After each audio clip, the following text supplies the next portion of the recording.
Hi, welcome back to our YouTube channel. If you're new here, please don't forget to subscribe. So in this video, I'm gonna teach you on how to see option in your Facebook profile. So let's get started. So first, open your Facebook app. So I'll show you first my Facebook profile. As you can see, the add friend button and message button is still here. So this is on how to change that into see options button. So first to do, go to your Facebook profile and click this.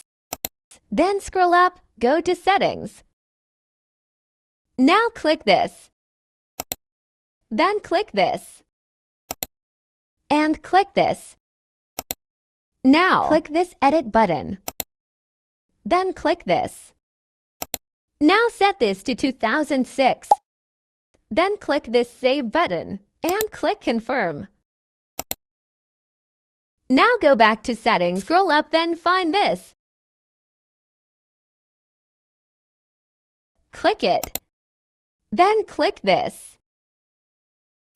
Now switch to friends of friends and click this save button. If you're done, go back to your Facebook profile. So let's check if it's worked. By the way, you can check and see the see options when you check in view as, because only the message button appeared. So use another account so you can check if it works.